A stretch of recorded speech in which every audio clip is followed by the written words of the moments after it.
Imagine being the most powerful man in the world. You control armies, cities, empires.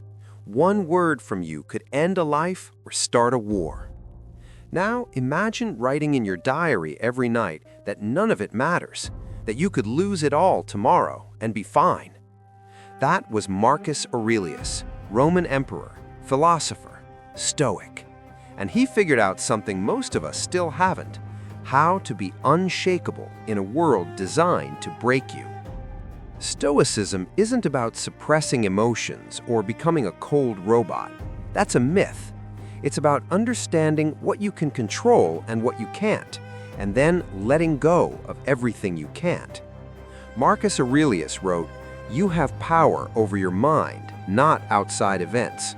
Realize this, and you will find strength." Sounds simple, but think about your last bad day. Someone cut you off in traffic. Your boss criticized your work. Your friend canceled plans.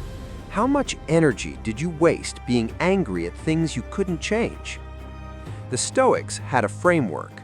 They divided life into two categories: things within your control and things outside it. Your thoughts, your actions, your responses, yours. Everything else, not your problem. Seneca, another Stoic philosopher, put it bluntly: we suffer more in imagination than in reality. Most of your stress isn't about what's happening, it's about what you think might happen, or what already happened that you can't change. Here's where it gets radical. The Stoics practiced something called Amor Fati, love of fate. Not just accepting what happens to you, loving it, embracing it as necessary. Marcus Aurelius lost children, faced wars, dealt with betrayal, and he wrote, "A blazing fire makes blain and brightness out of everything that is thrown into it. Whatever happens, use it. Let it make you stronger." So why is this so hard to apply? Why do we still spiral over things we can't control? Because modern life is engineered to do the opposite of Stoicism.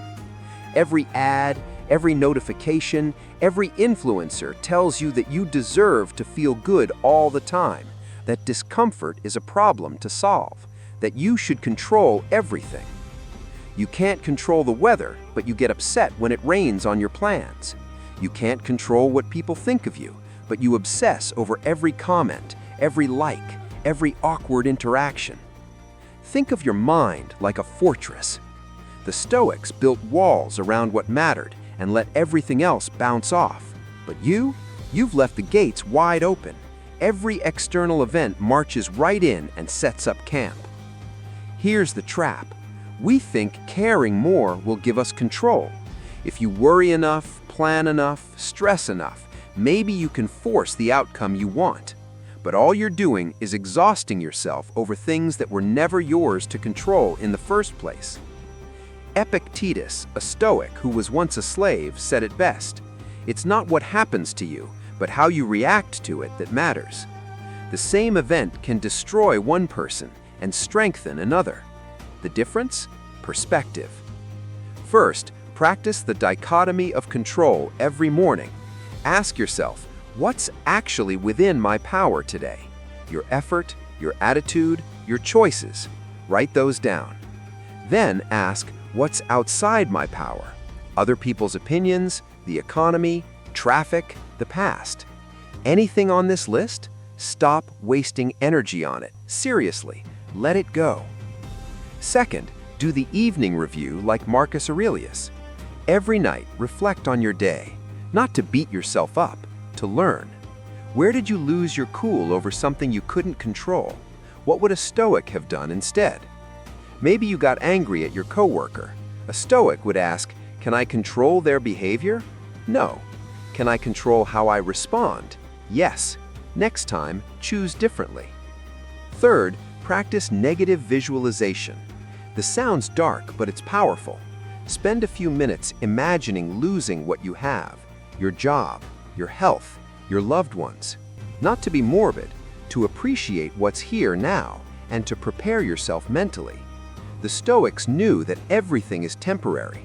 When you accept that, loss hurts less because you were never clinging in the first place.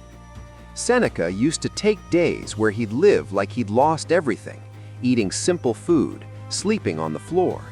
He wrote, "Set aside a certain number of days to be content with the scantiest of food, to see whether you really have anything to fear." Marcus Aurelius died over 1800 years ago, but his journal, Meditations, is still here because the struggle hasn't changed. The world still throws chaos at us. We still suffer. We still lose. But we get to choose how we stand in the middle of it all. The Stoics weren't superhuman. They were just brutally honest about what mattered, and they built their peace on that foundation. You can't control the world, but you can control yourself, and that's more than enough. If this resonated with you, subscribe to Mind Doodle. Let's keep building that inner fortress together.